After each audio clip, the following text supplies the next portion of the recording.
O tema dessa mensagem que eu quero compartilhar com vocês, já dando boas-vindas não somente a vocês que estão aqui, mas àqueles que nos assistem online, dizendo que vocês são muito bem-vindos, que vocês são IA Church, como todos nós aqui, aqueles que estão vendo pela primeira vez, sintam-se confortáveis diante da palavra de Deus, porque ela é inspirada para você. O tema é Eu Escolho a Esperança. Por que falar de esperança? Porque é um tema necessário para esse ano, que para nós é um ano de reconstrução, será um ano de desafios, será um ano de lutas, e muitas pessoas, por conta das dificuldades que nós já temos vivido, dificuldades intensas em todas as áreas, muitas vezes têm perdido a esperança. Eu escolho a esperança porque é uma decisão que eu posso tomar e que ninguém pode tomá-la de mim. Eu escolho esperar em Deus, escolho esperar com fé, crendo que Deus é poderoso para me surpreender e para fazer coisas maiores que eu jamais pensei, jamais pedi, jamais orei, mas o poder é dele que opera através de nós. Está preparado? Primeiro que a palavra ela é pequena, mas ela significa muitas coisas para as nossas vidas, significa para a minha vida. Ela é um sentimento, ela é um impulso interno que você tem, que vai te dar motivos ou vai te fazer enxergar motivos para seguir em frente com muitas expectativas. A esperança, ela é mais ou menos como a história que um anjo chegou para Deus e falou assim: Deus, o Senhor criou tantas coisas maravilhosas, mas tem uma coisa que o Senhor criou que eu ainda não entendo. Talvez eu já tenha contado essa história, se você estiver escutando pela segunda vez, talvez Deus esteja falando para você. Mas o que é isso? O que você acha que eu criei que não tem sentido? Ele falou: o horizonte. Ele falou: mas por quê? Porque a pessoa caminha em direção ao horizonte, e quando ela acha que vai chegar, o horizonte está 50 metros mais à frente. E quando ela caminha um pouco mais, ela acha que vai chegar e o horizonte está 1 quilômetro à frente. E ela caminha e nunca chega no horizonte. O Senhor deu um sorriso, logicamente aqui é uma história, e disse assim: esse é o propósito, para isso eu criei o horizonte, para te fazer andar. Muitas pessoas deixam de caminhar porque não tem mais horizontes. E Deus quer que você seja uma pessoa que sonhe, que lance projetos, que olhe para frente e sempre enxergue um ponto mais adiante para você caminhar. O propósito dele não é que você fique parado, mas assim como o horizonte foi estabelecido, a esperança, ela tem um papel fundamental nas nossas vidas, que é de nos fazer caminhar, de nos fazer prosseguir, de não ficarmos parados, entorpecidos talvez por uma decepção, mas continuarmos caminhando sabendo que Deus está à nossa frente e que Ele tem coisas novas para nós. O passado muitas vezes funciona como uma âncora, como uma bola de ferro, e tenta nos impedir de avançar, tenta fazer com que coisas tristes, dores, frustrações, decepções, de todos os tipos que você possa pensar, sejam elas recentes ou sejam elas mais antigas, elas tentam fazer com que você se frustre e fique falando: não tem jeito mais. Mas eu quero te dizer uma palavra: atenção. Significa também que nós temos que olhar para a esperança, olhar para o futuro e olhar para o que nós temos hoje e confrontar os nossos comportamentos do passado. É importante que a gente faça essa confrontação, porque a esperança ela aponta para frente, não para trás. Paulo nos ensina isso, e ele vai nos mostrar pelo texto que nós vamos ler, que existe uma dicotomia entre essa discussão entre o passado e o futuro, e muitas pessoas se perdem nessa discussão. Algumas se perdem pelo passado e ficam depressivas, outras se perdem em relação ao futuro e ficam vivendo sob ansiedade, mas o Senhor quer que nós entendamos que Ele tem alguma coisa, essa decisão tem que ser presente, tem que ser hoje. O texto que nós vamos nos basear, eles vão colocar na tela Filipenses 3, nós vamos ler um trecho entre o 7 e o 14, talvez o 7, 8, o 12 ao 14, mas o Filipenses 3, 7 diz assim, talvez eu repita algumas vezes o texto aqui para que vocês possam ter reforçado: mas o que para mim era lucro, passei a considerá-lo como perda, por amor a Cristo. Sim, na verdade tenho também como perda todas as coisas pela excelência do conhecimento de Cristo Jesus, meu Senhor, pelo qual sofri a perda de todas as coisas, e as considero como refúgio para que eu possa ganhar a Cristo. Versículo 12. Não que eu já tenha alcançado, ou que seja perfeito, mas vou prosseguindo, para ver se poderei alcançar aquilo para o que eu também fui alcançado por Cristo Jesus. Irmãos, quanto a mim, não julgo que o haja alcançado, mas uma coisa eu faço, é que esquecendo-me das coisas que atrás ficam, e avançando para aquelas que estão adiante de mim, prossigo para o alvo, pelo prêmio da vocação celestial de Deus em Cristo Jesus. Amém? Esses versículos traduzem e trazem profundas revelações através de atitudes declaradas que Paulo tomou. Paulo decidiu tomar essas atitudes na sua vida. Nesses versículos nós podemos entender, nós podemos visualizar que Paulo simplesmente, ele não ficou contemplativo do seu passado, pensando em coisas que tinham acontecido, mas ele simplesmente olhou para um futuro que lhe reservava o Senhor e disse: eu preciso de tomar algumas decisões. E essas decisões envolviam coisas que ficariam para trás. Você está comigo? Talvez sua cabeça já tenha aberto aí uma janela de pensamento sobre o que você vai ter que refletir. E ninguém vai poder fazer isso por você. O primeiro aspecto que eu quero mencionar é a desconstrução de mentalidades. No versículo 7 que nós acabamos de ler, ele diz, eu vou repetir: mas o que para mim era lucro, eu passei a considerá-lo como perda por amor a Cristo. Para que a gente possa entender melhor o que Paulo está querendo dizer, nós temos que entender quem é Paulo.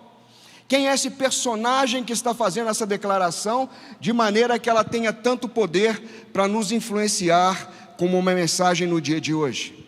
Em Filipenses 3, versículo 4, Paulo, quando ele estava discursando com relação a algumas pessoas que eram vaidosas e ficavam discutindo as suas credenciais na carne, ele faz um discurso então e diz assim, Filipenses 3:4, se bem que eu poderia até confiar na carne, se algum outro julga poder confiar na carne, ainda mais eu, circuncidado o 8º dia da linhagem de Israel, da tribo de Benjamim, hebreus de hebreus, quanto à lei, fui fariseu, a parte mais rígida dos judeus, quanto ao zelo, perseguidor da igreja, quanto à justiça que há na lei, eu fui irrepreensível. Ele começa a apresentar suas credenciais.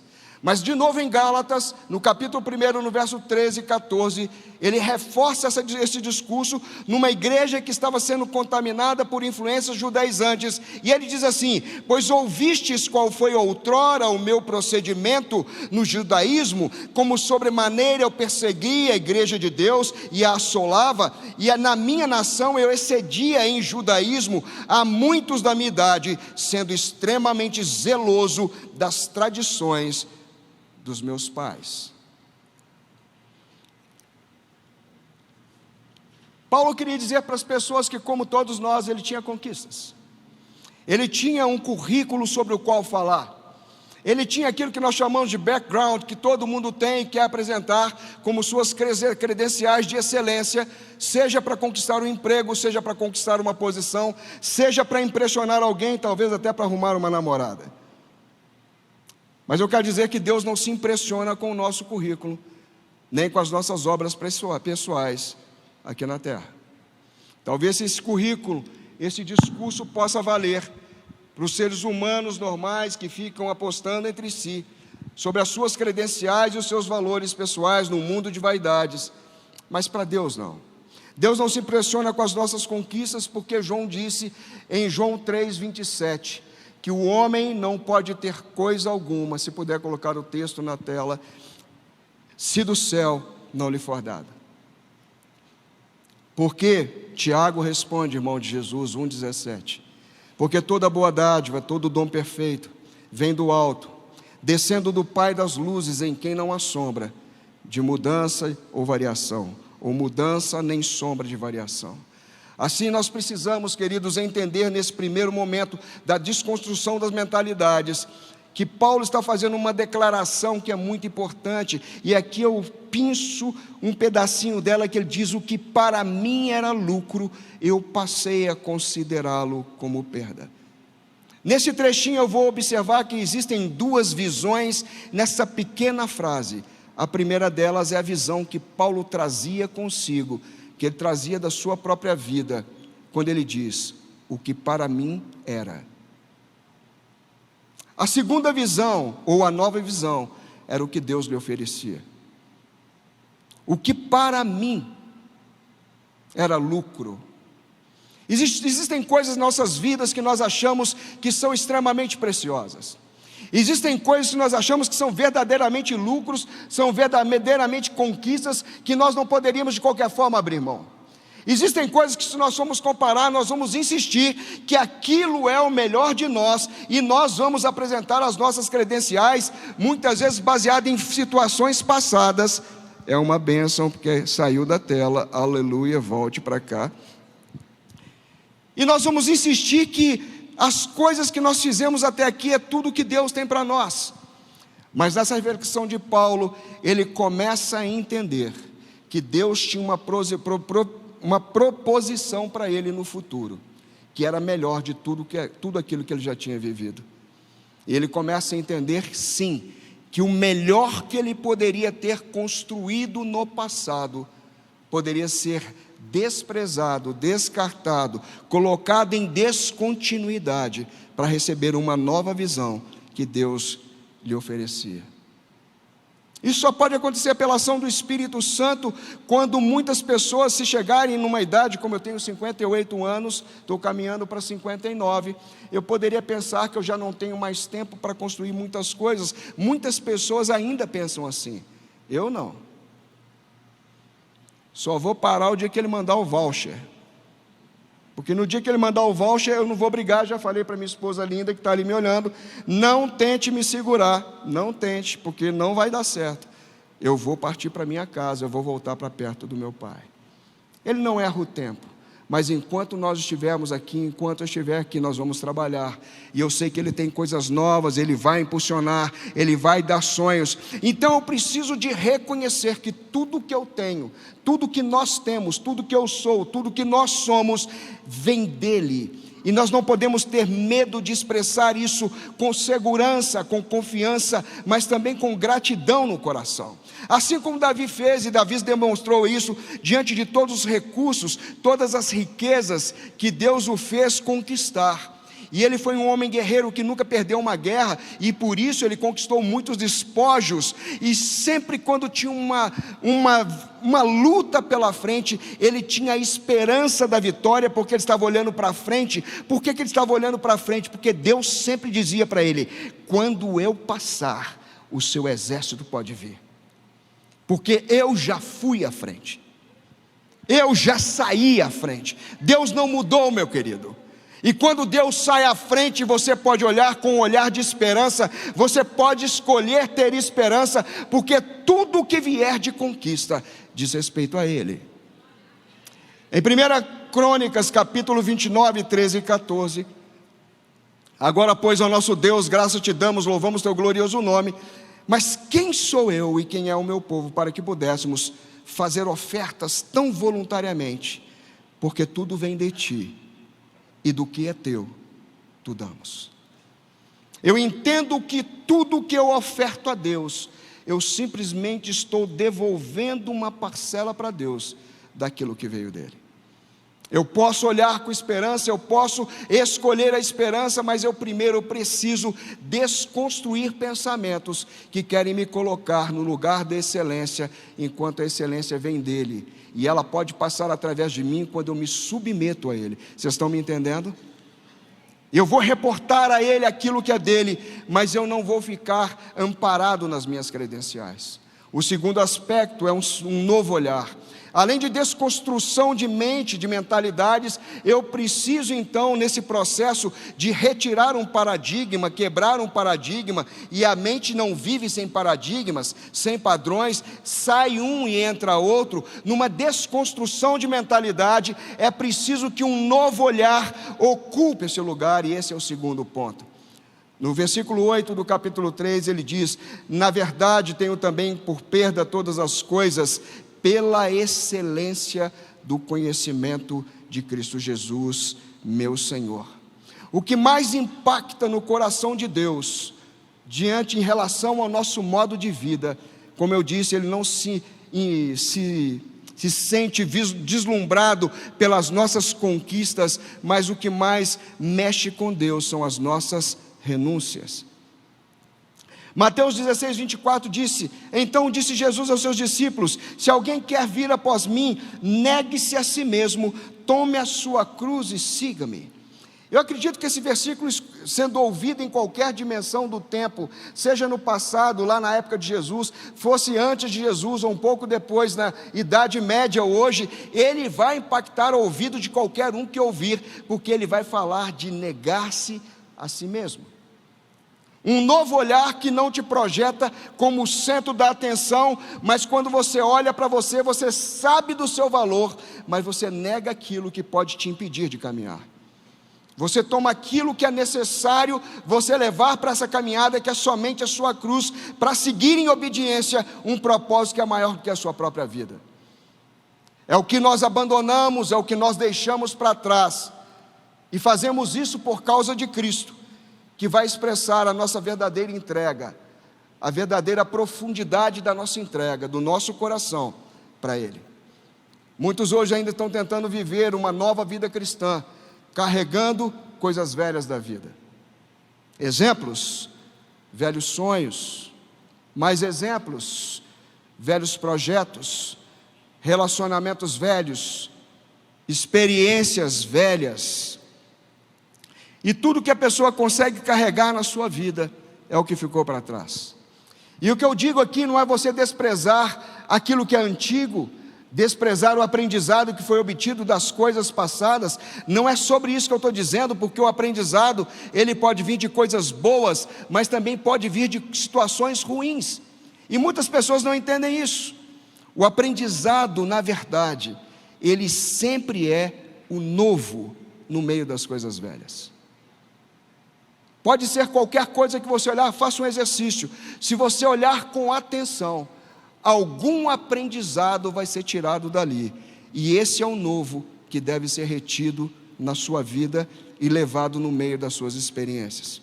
Ficar preso no passado, nas frustrações, nas decepções, perdendo a esperança do que vem à frente, vai fazer com que nós sejamos odres velhos, e a palavra nos ensina que os odres velhos são incapazes de reter o vinho novo, a alegria, que é uma simbologia do vinho na palavra de Deus.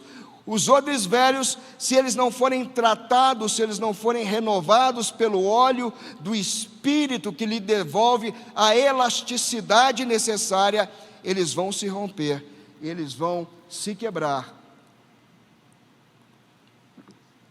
E por causa disso eles vão perder a sua função e o seu propósito. Mateus 9,17 nos ensina: não se deita vinho novo em odres velhos, do contrário se arrebentam, derrama-se o vinho, os odres se perdem, mas deita-se vinho novo em odres novos, e assim ambos se conservam. O que eu quero que vocês pensem aqui, que da mesma forma, nós não podemos viver com uma vida remendada, com ações desproporcionais, porque ações praticadas no passado precisam ser consideradas no momento em que foram vividas. Eu vou explicar.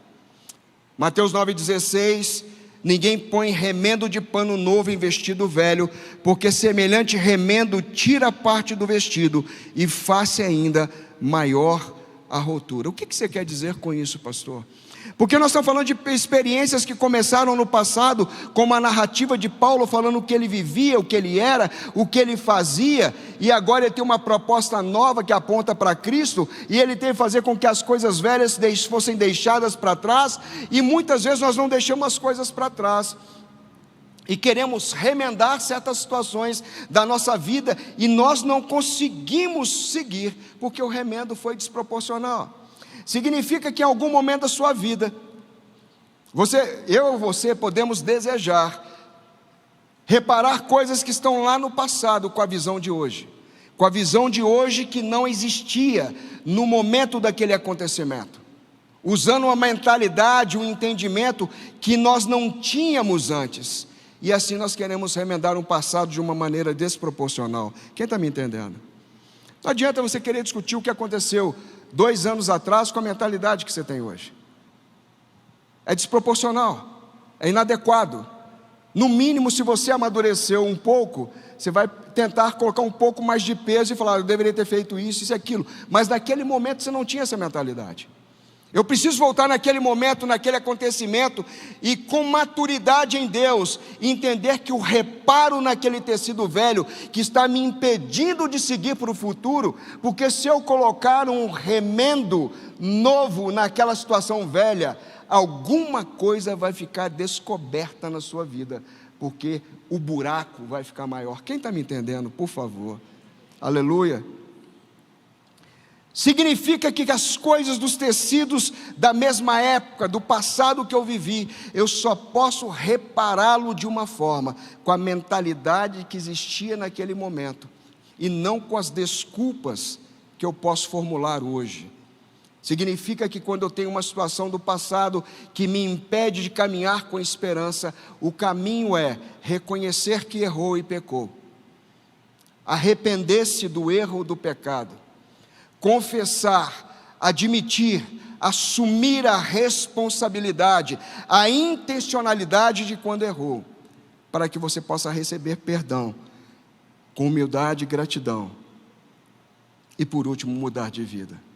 Vai, não peques mais, sem carregar o peso do passado, sem ter impedimentos que te privem da presença de Deus.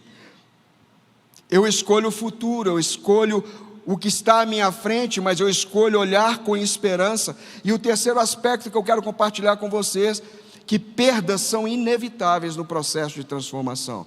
Perdas são inevitáveis na transformação. E ele diz, pelo qual eu sofri perda de todas as coisas, e as considero como refúgio, para que eu possa ganhar a Cristo.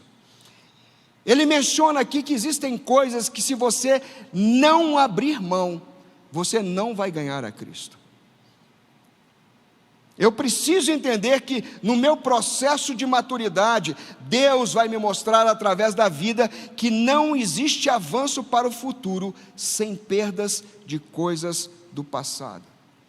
Quando Paulo fala nesse versículo, pelo qual, ele está fazendo por causa de Jesus, pela razão, pelo motivo central que é Jesus, foi por causa dele que eu perdi as coisas, que eu deixei as coisas para trás, foi ele que me sinalizou a importância de caminhar para o futuro, mas eu precisei de considerar como perda, como esterco, como coisas sem valor, as coisas que eu tinha no passado, para poder ganhar a Cristo. Tem muitas pessoas que estão vivendo infelizes hoje, porque não abrem mão da sua razão. E eu não estou dizendo que você não tem razão. Estou falando daquele problema que você teve no passado. Discutiu com alguém, brigou com alguém, teve um entrave com alguém, você tinha razão.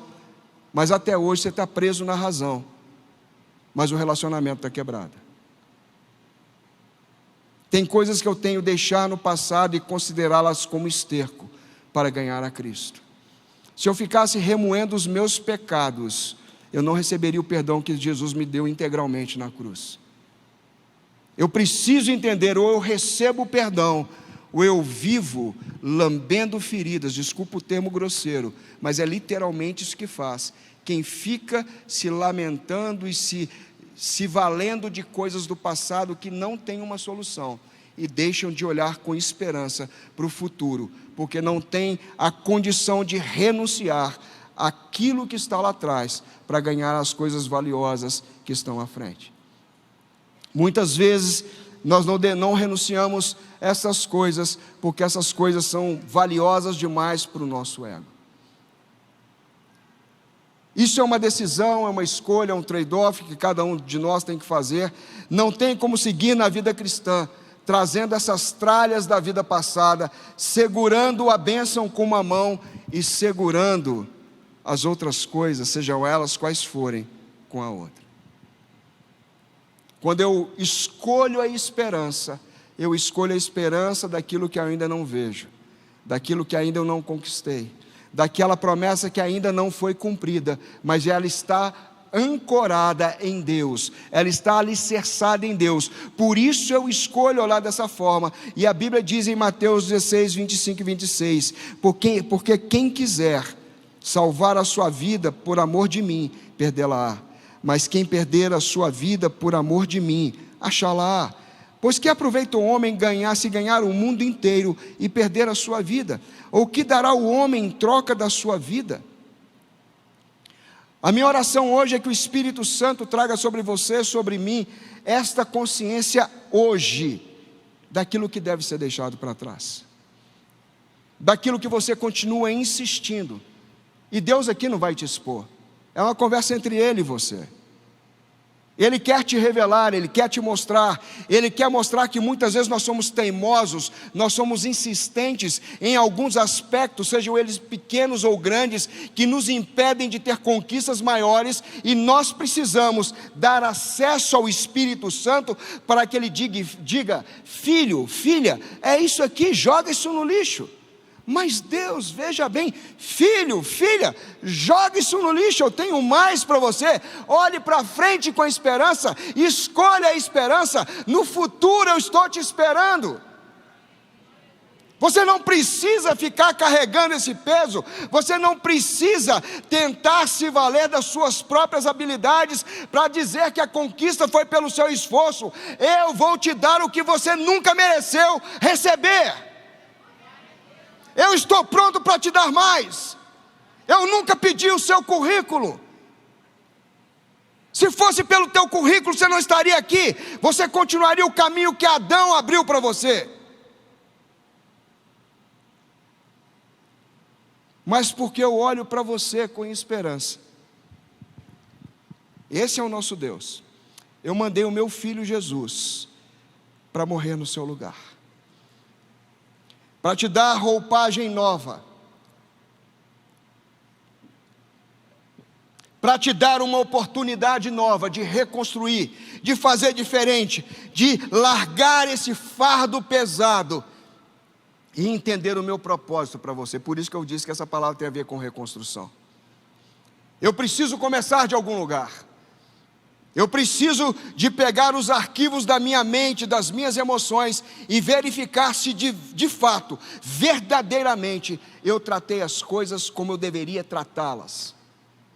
E muitas vezes as coisas não passam, porque Deus está te dando uma chance, está me dando uma chance, de podermos com sobriedade fazer como Davi: Senhor, eu pequei sim, fui eu que errei, fui eu que falhei, e o Senhor será justo quando me julgar, o Senhor será correto quando me condenar. E ele não jogou a culpa em Batseba. Quem está me entendendo? Ele chegou diante de Deus e falou assim: não, Deus, porque ela, veja bem, aquela mulher estava lá dando mole, e de repente, você sabe, né, Senhor? A gente é homem. Não, ele não botou o nome dela. Senhor, quem errou fui eu. Eu confesso que eu sou falho. Eu confesso que eu não tratei bem com esse assunto. Eu confesso que eu estava no lugar errado, na hora errada, fazendo a coisa que eu não deveria estar fazendo, enquanto o povo estava na guerra lutando. Eu sempre fui um guerreiro, o Senhor nunca deixou eu perder uma batalha, mas eu estava no lugar errado. A conversa é comigo. E eu não quero te fazer de conta que esse assunto é crespo, porque é assunto ruim de conversar, ninguém quer retomar. Vocês estão me entendendo? E aquilo se perpetua, porque Deus não pode fazer a obra que Ele tanto quer, porque nós dificultamos. Ele quer que você entenda que Ele está no futuro, no olhar de esperança que você tem. Ele já está te esperando lá, querendo te dar uma experiência nova e mais profunda. O quarto aspecto desse olhar de esperança para o futuro, dessa escolha da esperança, pode colocar a tela: intencionalidade para entender o propósito.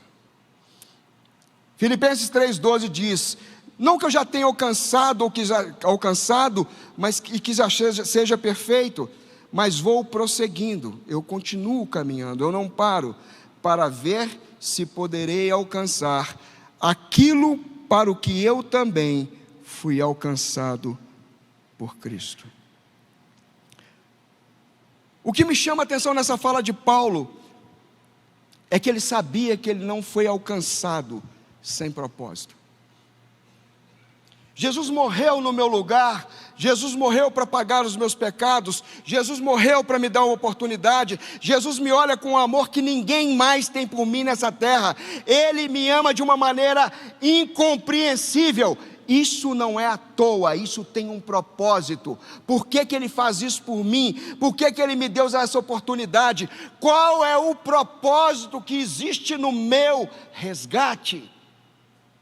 Não olhe para o seu vizinho, é para você que eu estou falando. Por que Jesus me salvou? Porque Ele me quis, porque Ele me amou desse jeito, quando eu não tinha nenhum valor. Ele não estava olhando para os meus diplomas, para os meus idiomas, para os meus relacionamentos, para a minha capacidade de gerar projetos, de gerar riqueza, para o meu network. Ele olhou para mim. O que Ele viu? Qual é o propósito dele? Eu preciso de continuar caminhando para descobrir, para alcançar o propósito para o qual eu fui alcançado por Jesus. Essa caminhada pode ser longa, querida, e nesse ano de 2024, um ano de reconstrução, nós temos que estar juntos, nós temos que estar aliançados, como diz a pastora Rosane, como palmeiras plantadas no ato do Senhor, florescendo na casa do Senhor, enraizados por baixo, firmes, ajudando um ao outro. Muitas pessoas vão viver a vida sem discernir o propósito de Deus para si, vão viver sempre batendo cabeças, e o Senhor está falando, você não precisa bater cabeça.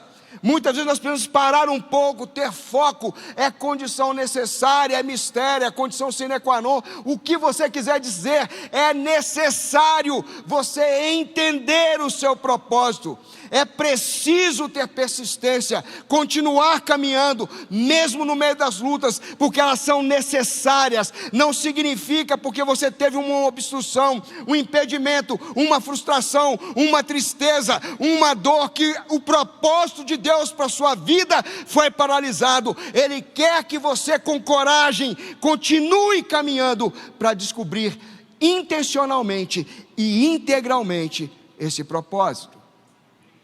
Romanos 5:3 até o versículo 5, e não somente isso, mas também nos gloriamos nas tribulações, sabendo que a tribulação produz perseverança, e a perseverança produz a experiência, e a experiência produz a esperança, e a esperança produzida nessa cadeia de sucesso e valor não desaponta, porque o amor de Deus está derramado nos nossos corações pelo Espírito Santo que foi nos dado.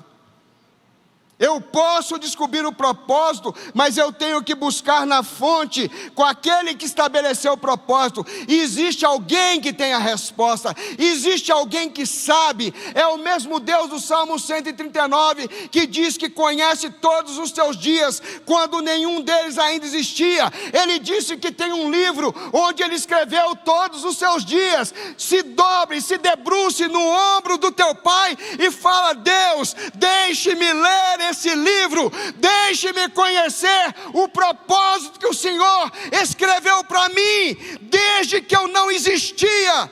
Eu quero ter acesso, eu quero viver o que o Senhor escreveu.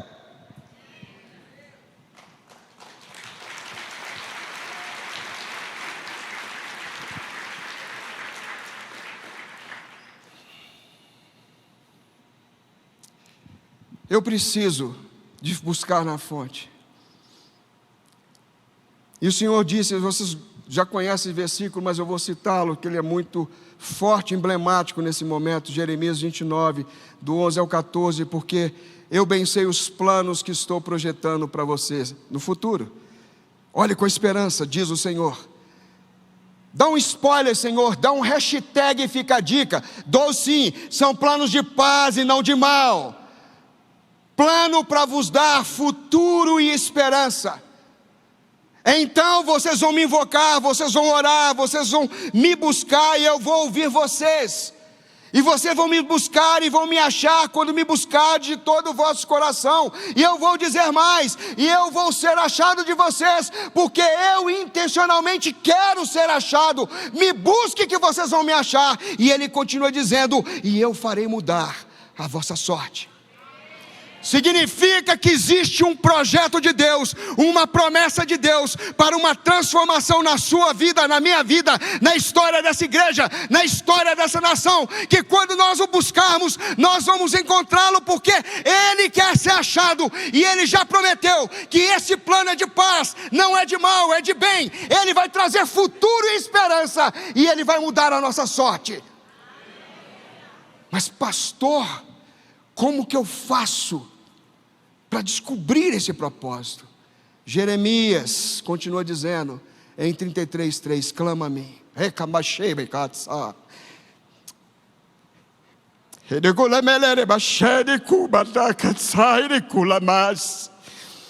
E eu te responderei. Eu vou te anunciar coisas grandes. Eu vou contar para você coisas que estão escondidas, que estão ocultas, que você não sabe. Eu não vou mandar pelo correio, eu não vou mandar por um profeta. Eu vou falar com você quando você me clamar, quando você dobrar, quando você orar, quando você se inclinar e você entender que eu sou o seu pai. Eu quero falar com você.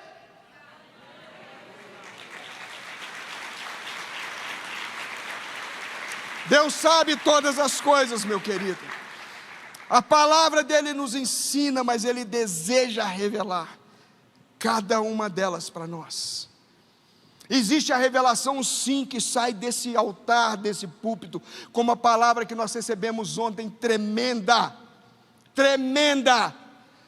Mas existe uma conversa que Deus quer ter com você, no seu reservado, no seu íntimo, para que você se sinta parte, porque você é família. E aqui ele diz, pedi e dar-se-vos-á, Mateus 7, sermão da montanha. Buscai e achareis, batei e abrir-se-vos-á, porque todo aquele que pede recebe, aquele que busca acha, ao que bate abrir-se-lhe-á. Ou há entre vós, ou dentre vós o homem, que se um filho lhe pedir pão, lhe dará uma pedra, ou se lhe pedir um peixe, lhe dará uma serpente? Se vós, pois, sendo maus, sabeis dar boas dádivas aos vossos filhos, quanto mais o vosso Pai que está nos céus, dará boas coisas aos que lhe pedirem. Um processo de aproximação, com revelação profunda de um pai para um filho, para uma filha, mostrando que o futuro não precisa ser temido. O quinto aspecto, dando uma acelerada, decida e avance. No telão, por favor. Decida e avance. Decida e avance. Os dois verbos estão voltados para você. Você tem que decidir e você tem que avançar. Tome uma decisão e tome uma ação. E Paulo diz, mas uma coisa eu faço. Uma coisa eu faço, pelo menos uma eu tenho que fazer. Eu decido esquecer as coisas que para trás ficam. Eu decido passar a régua, a borracha. Eu decido abandonar as coisas que ficam para trás, e eu vou avançar para aquelas que estão adiante de mim. Eu prossigo para o alvo, pelo prêmio da vocação celestial de Deus, em Cristo Jesus. A escolha é um poder que Deus te deu. Ninguém pode negar que você tem liberdade para escolher. Não vou discutir aspectos teológicos, se é a mesma liberdade de Adão ou se não é, porque existem essas discussões teológicas que para mim pouco acrescentam. Mas eu vou dizer para você uma coisa que você nunca vai esquecer: é a mesma liberdade que você teve para levantar a mão para Jesus e que vai te levar para perto de Deus pela eternidade. Se essa liberdade não for suficiente, querido, qual que seria?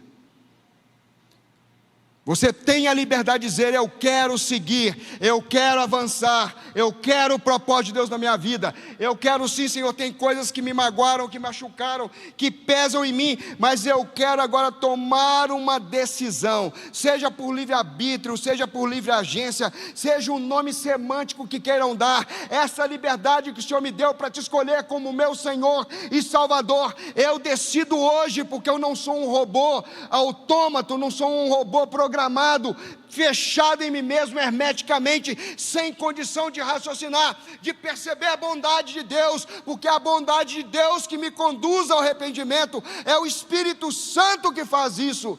E Ele faz isso porque eu tenho valor, porque eu fui criado por Ele, eu pertenço a Ele, Ele é meu Pai por direito de criação e por senhorio, porque eu o escolhi.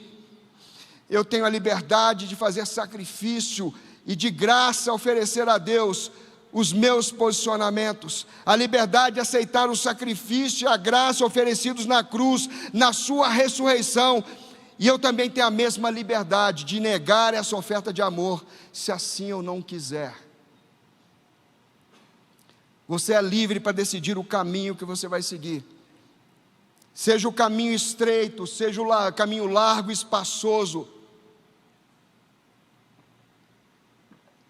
O caminho estreito conduz à vida, o espaçoso conduz à perdição, mas a escolha é só sua.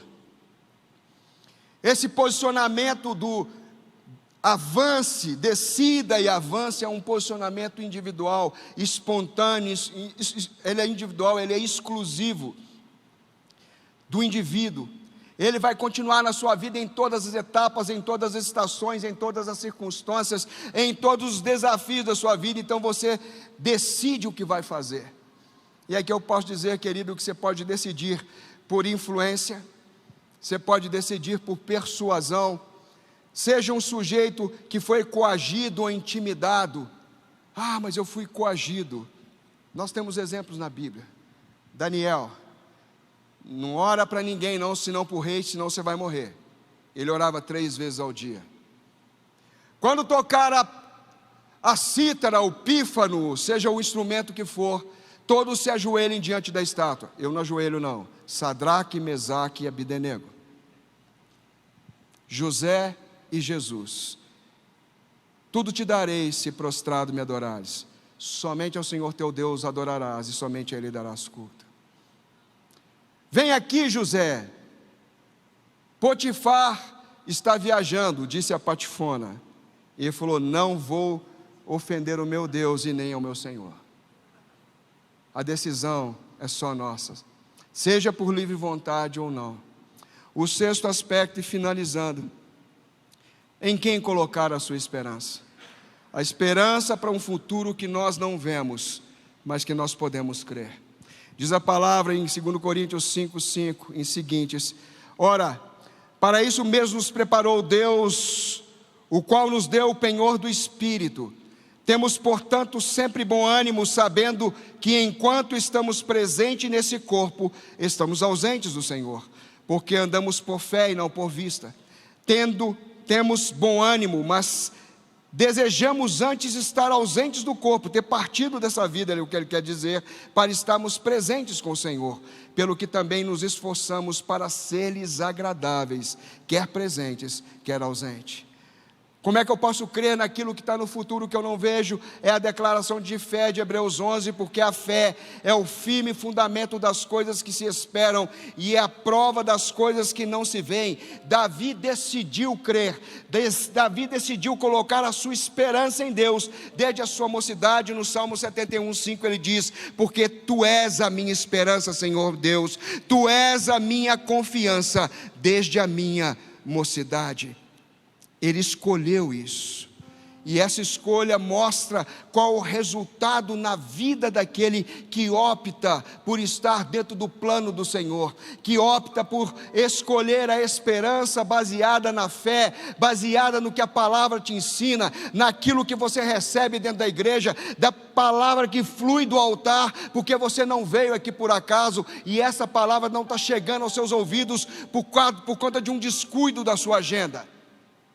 Entenda que Deus é intencional, que Ele quer falar com o seu coração, e Ele está dizendo: bendito o varão Jeremias 17:7, que confia no Senhor, cuja esperança é o Senhor. Porque este homem será como árvore plantada junto às águas, que estende as suas raízes para o ribeiro, não receia quando vem o calor, quando vem a prova, quando vem a luta, mas a sua aparência, a sua vida, a sua alegria, o seu viço, ele continua verde na sua folhagem, e no ano de sequidão, ele não se afadiga e não deixa de dar frutos. Porque essa árvore é plantada junto a ribeiros do Senhor, não importa as circunstâncias adversas do seu entorno, quem garante o teu êxito, a sua frutificação é Deus. Como colocamos nossa esperança e a nossa confiança em Deus? Salmo 1, 2 e 3, tem aqui uma receita, se é que eu posso chamar assim. Ele começa dizendo no versículo 1: bem-aventurado o homem que não, guardem isso, não anda segundo o conselho dos ímpios, nem se detém no caminho dos pecadores, nem se assenta na roda dos escarnecedores. Com quem você convive, para quem você empresta os seus ouvidos, que tipo de relacionamento você quer desenvolver? 3 aspectos que eu não devo fazer. Mas ele continua, então o que eu devo fazer? Antes, sim, guarde o sim, tem prazer no Senhor, tem prazer na lei do Senhor, na Bíblia, na leitura da Bíblia diariamente. Pastor, eu estou com um problema sério que eu tenho que ir para o Reviva, eu estou lendo a Bíblia de forma adicta, compulsivamente. Eu falei, vai para lá e contamine todo mundo. Está o pastor Daniel aqui, meu amado. Medita na lei do Senhor de dia e de noite. A Bíblia está colada nele. Ele vai ler, vai fazer algum projeto, e o Senhor fala comigo e abre a Bíblia. Não é tentativa e erro não, meu irmão.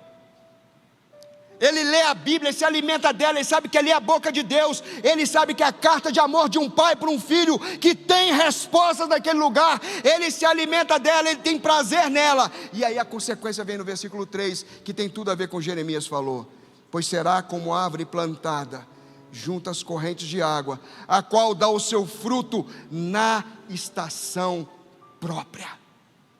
Deus tem um momento que você vai frutificar, que você vai ser surpreendido, que você vai ser tomado de um êxtase e falar: Senhor, eu pensava que não tinha mais jeito, e o Senhor falou: descansa em mim, porque você vai frutificar na estação própria, a sua folha não vai cair, e tudo que você fizer prosperará.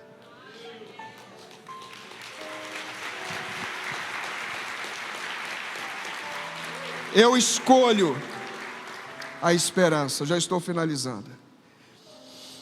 Que seja um tempo novo na sua vida, meu irmão, com um coração novo, com atitudes novas, com posicionamentos novos para Deus, para que você possa lançar mão a colheitas novas e superabundantes.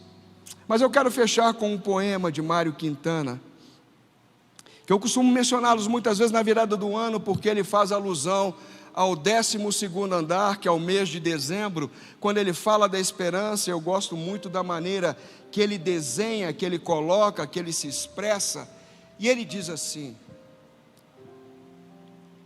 lá bem no alto do 12º andar do ano, vive uma louca chamada esperança. E ela pensa que quando todas as sirenas, todas as buzinas, todos os reco-recos tocarem, atira-se, e ó delicioso voo,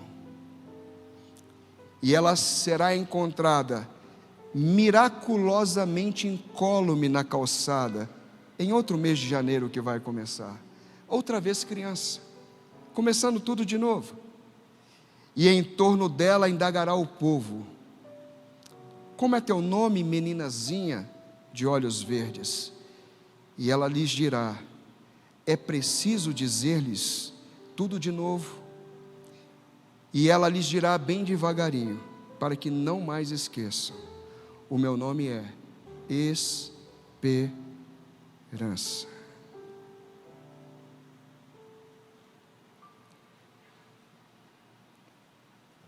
Feche seus olhos, por favor.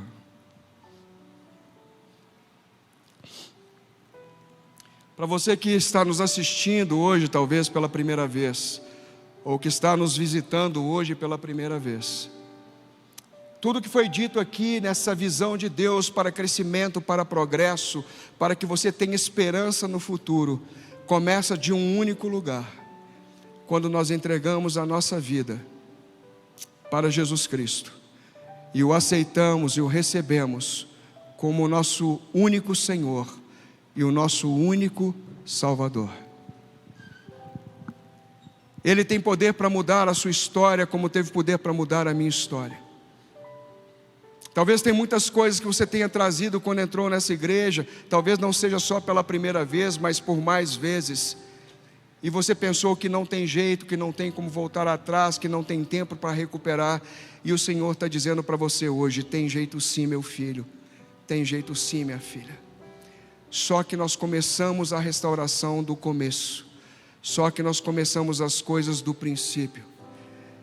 E esse Deus bondoso, amoroso, está te dando hoje a oportunidade de começar com Ele um relacionamento, onde Ele vai colocar em ordem todas as suas emoções, todos os seus sentimentos, todos os seus pensamentos, visitando o seu interior e fazendo aquilo que homem nenhum pode fazer, que é te resgatando dos seus pecados e te dando vida e vida em abundância.